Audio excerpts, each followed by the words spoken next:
नमस्कार। आज माघ कृष्ण द्वितीया शक 1935 सादर करत आहोत ठाणे वार्ता। ठळक घडामोडी। मफतलाल परिसरातील झोपड्यांना लागलेल्या आगीत 25 झोपड्या जळून खाक तर 1 जण मृत्युमुखी।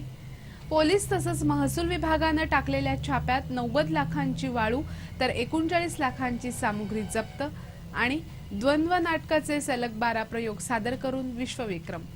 या आणि इतर घडामोडी विस्तृतपणे पण काही क्षणातच। ठाणे वार्ता पहा श्रीस्थानक वाहिनीवर। आता सकाळी 9:15 पासून रात्री 9:15 पर्यंत ठाणे वार्ता, ठाण्यातील पहिलं दृकश्राव्य माध्यम। श्रीस्थानक वाहिनी ठाण्याची स्वतःची वाहिनी। ठाण्यातील घडामोडी, कार्यक्रम, वादविवाद, अगदी गाणी, नाटक याचा आनंद घर बसल्या पहा श्रीस्थानक वाहिनी। आपल्या ठाण्याचं हक्काचं व्यासपीठ श्रीस्थानक वाहिनी। ठाणे वार्ता आता संकेतस्थळावर देखील ठाणेवार्ता.com वर क्लिक करा आणि ठाण्याच्या घडामोडी जाणून घ्या। ठाण्यातील पहिलं ऑनलाईन माध्यम ठाणेवार्ता.com। नमस्कार मंडळी, दर रविवारी पाहायला विसरू नका। नमस्कार मंडळी, आपल्या प्रश्नांचं थेट उत्तर। ठाणे वार्ता पहा श्रीस्थानक वाहिनीवर। आता सकाळी 9:15 पासून रात्री 9:15 पर्यंत ठाणे वार्ता, ठाण्यातील पहिलं दृकश्राव्य माध्यम। ठाण्याचे पोलीस आयुक्त के.पी. रघुवंशी आणि ठाणे ग्रामीण पोलीस अधीक्षक अनिल कुंभारे यांची बदली झाली आहे। राज्य शासनानं अलीकडेच 86 पोलीस अधिकाऱ्यांच्या घाऊक बदल्या केल्या। या बदल्यांमध्ये ठाण्याचे पोलीस आयुक्त आणि ग्रामीण पोलीस अधीक्षक यांच्याही बदल्या करण्यात आल्या आहेत। ठाण्याचे पोलीस आयुक्त के.पी. रघुवंशी यांची बढतीवर बदली झाली असून त्यांची नियुक्ती राज्य सुरक्षा महामंडळाच्या व्यवस्थापकीय संचालकपदी झाली आहे। तर त्यांच्या जागी महामार्ग विभागाचे अतिरिक्त महासंचालक विजय कांबळे यांची नियुक्ती झाली असली तरी अद्याप त्यांनी पदभार स्वीकारलेला नाही।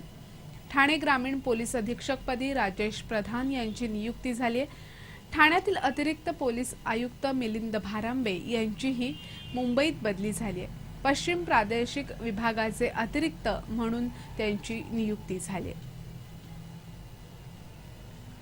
ठाण्यातील खारेगाव परिसरात असलेल्या मफतलाल कंपनीच्या भूखंडावरील असलेल्या झोपड्यांना रात्री लागलेल्या आगीत 1 रहिवासी ठार तर 25 कुटुंबांचे संसार उद्ध्वस्त झाले। रात्री 2:30च्या सुमारास मफतलाल कंपनीच्या भूखंडावर असलेल्या 20 ते 25 झोपड्यांना आग लागली। या आगीत सुलेमान शेख हा रहिवासी जागीच ठार झाला। ठाणे महापालिकेच्या आपत्कालीन कक्ष आणि अग्निशमन दलानं ही आग अर्ध्या तासात आटोक्यात आणली। मात्र आग लागलेल्या ठिकाणी जाण्यासाठी अग्निशमन दलाला मोठी कसरत करावी लागली। या परिसरातील एक भिंत तोडून रस्ता तयार करत ही आग अग्निशमन दलाच्या कर्मचाऱ्यांनी मोठ्या शर्थीनं नियंत्रणात आणली। सुलेमान शेख याला 3 मुलं असून अगदी अलीकडेच त्याची पत्नी 4थ्या मुलासाठी गावाला गेली होती। या आगीमुळे जवळपास 25 कुटुंबांचा संसार उद्ध्वस्त झालाय। ठाणे ग्रामीण पोलिसांनी वसई खाडीपट्ट्यात मोठ्या प्रमाणात छापे टाकून अवैध रेती उत्खनन करणाऱ्यांकडून 1,30 लाखांची सामग्री जप्त केली आहे। महसूल विभाग आणि पोलिसांनी संयुक्तपणे ही धडक कारवाई केली। जिल्ह्यामध्ये अवैध रेती उत्खनन मोठ्या प्रमाणावर सुरू असून त्या विरोधात जिल्हा प्रशासनातर्फे अनेकदा कारवाई केली जाते। काल अशीच कारवाई करण्यात आली। या कारवाईत 2200 ब्रास रेती, 8 बोटी, 6 सक्शन पंप अशी 1,30 लाखांची सामुग्री जप्त करण्यात आली। महसूल आणि ठाणे पोलिसांच्या संयुक्त पथकानं खानविंदे, वैतरणा, चांदीप, खर्डी, डोलीव, शिरगाव, उसगाव, काशीद, कोपर अशा विविध ठिकाणी छापे टाकले। या पथकानं जप्त केलेल्या वाळूची किंमत 90 लाख रुपये असून 39 लाखांची सामुग्री या छाप्यात जप्त करण्यात आली आहे। या प्रकरणी 4 जणांना अटक करण्यात आली। नामदेव ढसाळ स्मृतिप्रित्यर्थ आयोजित करण्यात आलेल्या एकांकिका स्पर्धेत ठाण्यातील जोशी बेडेकर महाविद्यालयाच्या ओस्टोरीज या एकांकिकाला 2रा क्रमांक मिळाला आहे। नामदेव ढसाळ यांच्या स्मृतिप्रित्यर्थ राज्यस्तरीय एकांकिका स्पर्धा व्योम प्रतिष्ठानतर्फे आयोजित करण्यात आली होती। या स्पर्धेत राज्यभरातून 29 एकांकिका सादर झाल्या होत्या। त्यापैकी अंतिम फेरीत 5 एकांकिका निवडल्या गेल्या। अंतिम फेरीत मुंबईच्या कलामंचच्या EMC स्क्वेअर या एकांकिकेला प्रथम तर जोशी बेडेकर महाविद्यालयातील नाट्य ग्रुपच्या ओस्टोरीजला द्वितीय क्रमांक मिळाला। सर्वोत्कृष्ट दिग्दर्शनाचं पारितोषिक ओस्टोरीजसाठी अमोल भोर यांना प्रदान करण्यात आलं। सर्वोत्कृष्ट अभिनेत्याचं द्वितीय क्रमांकाचं पारितोषिक श्रेयस राजे आणि पृथ्वी गायकवाड यांना प्रदान करण्यात आलं। सर्वोत्कृष्ट नेपथ्य म्हणून सचिन गावकर, प्रकाश योजनेसाठी भूषण देसाई तर रंगमंच व्यवस्थेसाठी नाट्यमय या संस्थेस पारितोषिक देण्यात आलं। ठाण्यामध्ये आद्य क्रांतिकारक वासुदेव बळवंत फडके यांचा स्मृती दिन आज साजरा करण्यात आला। वासुदेव बळवंत फडके पुण्यात सैन्य लेखा सेवेत भरती झाले। क्रांतीवीर लहुजी वस्ताद साळवे यांनी त्यांना स्वातंत्र्याचं महत्त्व पटवून दिलं। यानंतर काही काळातच फडके यांनी सरकारी नोकरीचा त्याग केला आणि ब्रिटिश सरकारविरुद्ध सशस्त्र क्रांतीच्या उठावाची तयारी सुरू केली। बहुजन समाजातील रामोशी, धनगर, कोळी आणि तत्सम समाजातील अनेक तरुणांना प्रशिक्षित करून सरकारविरुद्ध उठाव आणि खजिन्याची लूट सुरू केली। 20 जुलै 1879 मध्ये त्यांना ब्रिटिश सरकारनं पकडलं आणि त्यांच्या विरोधात आजीवन कारावास आणि तडीपाराची शिक्षा ठोठावली। त्यांना एडनला पाठवण्याचा निर्णय घेण्यात आला। पुण्याहून त्यांना ठाण्यात आणण्यात आलं आणि ठाण्याहून भायखळा आणि तिथून एडनला नेण्यात आलं। एडनमध्ये त्यांचा प्रचंड छळ करण्यात आला। त्या विरोधात त्यांनी आमरण उपोषण केलं। त्यातच 17 फेब्रुवारी 1883 मध्ये त्यांचं महानिर्वाण झालं। या आद्य क्रांतिकारकास वंदन करण्यासाठी एकनाथ काजारी आणि त्यांचे सहकारी ठाणे मध्यवर्ती कारागृहात जमून या वीर पुरुषास अभिवादन करतात। आजही शिवसेनेचे नेते अनंत तरे यांच्या हस्ते पुष्पहार अर्पण करून वासुदेव बळवंत फडके यांना अभिवादन करण्यात आलं। ठाणे वार्ता पहा श्रीस्थानक वाहिनीवर। आता सकाळी 9:15 पासून रात्री 9:15 पर्यंत ठाणे वार्ता, ठाण्यातील पहिलं दृकश्राव्य माध्यम। आपला परिसर स्वच्छ आणि सुंदर ठेवण्यासाठी ठाणे महापालिकेत सहकार्य करा। ओला सुका कचरा वेगवेगळा जमा करा आणि रोगराईपासून मुक्तता मिळवा। श्रीस्थानक वाहिनी ठाण्याची स्वतःची वाहिनी। ठाण्यातील घडामोडी, कार्यक्रम, वादविवाद, अगदी गाणी, नाटकं याचा आनंद घर बसल्या पहा श्रीस्थानक वाहिनी। आपल्या ठाण्याचं हक्काचं व्यासपीठ श्रीस्थानक वाहिनी। ठाणे वार्ता आता संकेतस्थळावर देखील ठाणेवार्ता.com वर क्लिक करा आणि ठाण्याच्या घडामोडी जाणून घ्या। ठाण्यातील पहिलं ऑनलाईन माध्यम ठाणेवार्ता.com। डॉक्टर आणि रुग्णांचं पिढ्यानपिढ्यांचं जिव्हाळ्याचं नातं म्हणजेच डॉक्टर बेडेकर हॉस्पिटल। आता अत्याधुनिक सोयी सुविधा आणि तंत्रज्ञानयुक्त वंध्यत्व निवारण केंद्रात IVF आणि टेस्ट ट्यूब बेबीचीही सुविधा। डॉक्टर बेडेकर हॉस्पिटल, महर्षी कर्वेपथ, ठाणे। 65 वर्षांची निरंतर सेवा।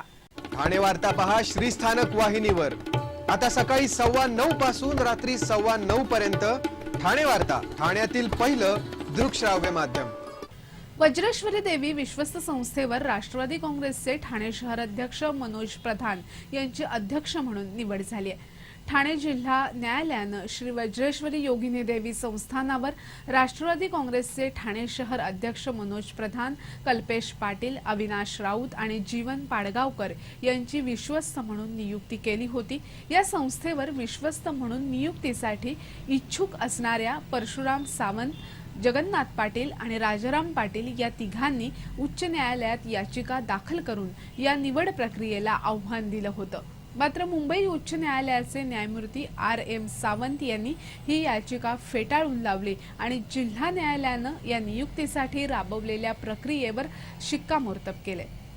जिल्ह्याच्या मुख्य न्यायाधीशांनी राबवलेली प्रक्रिया ही चुकीची नसून योग्य असल्याचं म्हटलं असून विरोधी मंडळींनी केलेली याचिका फेटाळली आहे। यापूर्वी मात्र प्रधान आणि इतर तिघांच्या नियुक्तीस स्थगिती देण्यात आली होती आणि त्यांना कार्यभार स्वीकारण्यासही मनाई करण्यात आली होती। विश्वस्तांच्या काल झालेल्या बैठकीत राष्ट्रवादी काँग्रेसचे ठाणे शहर अध्यक्ष मनोज प्रधान यांची वज्रेश्वरी विश्वस्त संस्थानाच्या अध्यक्षपदी निवड झाली। प्रेरणा कला संस्था, कोकण कला अकादमी तसंच आनंद विश्व गुरुकुल आणि कनिष्ठ महाविद्यालयातर्फे द्वंद्व या नाटकाचे सलग 12 प्रयोग सादर करून विश्वविक्रम करण्यात आला. डॉक्टर बाबा आमटे जन्मशताब्दी निमित्त हेमलकसा लोकबिरादरी प्रकल्पास आर्थिक योगदान देण्यासाठी आणि नाटकाचं आयोजन करण्यात आलं होतं. शनिवार आणि रविवारी द्वंद्व या नाटकाचे सलग 12 प्रयोग काशीनाथ घाणेकर नाट्यगृहातील छोट्या सभागृहात मान्यवरांच्या उपस्थितीत सादर करण्यात आले. संन्यस्त खडक या नाटकाचे सलग 11 प्रयोग करण्यात आले होते, तर द्वंद्व या नाटकाचे सलग 12 प्रयोग सादर झाल्यानं संस्थेनं दुसऱ्यांदा आपलं नाव लिम्का बुक ऑफ रेकॉर्डमध्ये कोरले. शुभारंभाच्या नाट्यप्रयोगास स्वतः डॉक्टर प्रकाश आमटे, मंदाताई आमटे, डॉक्टर तात्याराव लहाने यांच्यापासून अनेक मान्यवर उपस्थित होते. या नाट्यप्रयोगातून मिळालेलं सर्व उत्पन्न हे डॉक्टर प्रकाश आमटे उभारत असलेल्या सुसज्ज रुग्णालयासाठी देण्यात आलं. यावेळी डॉक्टर प्रकाश आमटे यांनी 15,55,555 रुपयांचा धनादेश प्रदान करण्यात आला. महात्मा गांधी यांच्या विचारावर आधारित द्वंद्व हे नाटक राजन बने यांनी दिग्दर्शित केलं होतं, तर विमल म्हात्रे, पंकज चेंबूरकर, आदित्य हळवे, अमोल देव, विनायक टेंभे, कुमार मगर या अशा सर्व कलाकारांनी या नाटकात रंग भरला. विविध शाळा महाविद्यालयातील शिक्षक आणि विद्यार्थी अशा 3000 प्रेक्षकांनी या नाटकाला हजेरी लावली होती. द्वंद्व या नाटकाचा 12वा प्रयोग होताच नाटकातील कलाकारांनी विक्रमाची नोंद झाल्यानं एकच जल्लोष केला. ओवळा माजिवडा विधानसभा क्षेत्रांतर्गत 5 प्रभागांमध्ये ज्येष्ठ कला दिग्दर्शक नितीन देसाई आणि उद्यान तज्ज्ञ डॉक्टर असीम गोकर्णा यांच्या दिग्दर्शनाखाली 5 थीम पार्क उभारल्या जाणार आहेत. भारतीय चित्रपटसृष्टीची 100 वर्ष जुनं ठाणं, 12 बलुतेदारांचा गाव असे अबालवृद्धांना आकर्षित करणारे संकल्प देखावे या थीम पार्कमध्ये उभारण्यात येणार असल्याची माहिती आमदार प्रताप सरनाईक यांनी दिली. थीम पार्कच्या पहिल्या टप्प्यात वर्तकनगर येथील आप्पासाहेब पवार उद्यानात भारतीय चित्रपटसृष्टीचा 100 वर्षांचा इतिहास जिवंत केला जाणार आहे. चित्रपट महर्षी दादासाहेब फाळके यांचा चालता बोलता पुतळा आणि देखावा उभारला जाणार असून त्यांना मानवंदना करत ठाणेकर या उद्यानात प्रवेश करतील. त्यानंतर कृष्णधवल चित्रपटसृष्टी ते 4D चित्रपटसृष्टीचा भव्य प्रवास पाहता येणार आहे. उद्यानामध्ये अमरीश पुरी, ऋतिक रोशन, शाहरुख खान, रजनीकांत यांचे अतिभव्य पुतळे पाहायला मिळणार आहेत. मोगले आझम मधील शीश महल, प्रभातची तुतारी, राज कपूरचा जोकर देखील या उद्यानात पाहायला मिळणार आहे. चित्रपटावर आधारित संग्रहालय, वाचनालय उभारण्यात येणार आहे. या उद्यानानंतर पातलीपाडा, घोडबंदर रस्ता येथील आरक्षित भूखंडावर थीम पार्क उभारले जाणार आहे. यावर्षी यासाठी 1 कोटीची तरतूद करण्यात आली असून पुढच्या वर्षी थीम पार्कच्या नावानं स्वतंत्र निधीची तरतूद करावी अशी मागणी आमदार प्रताप सरनाईक यांनी केली आहे.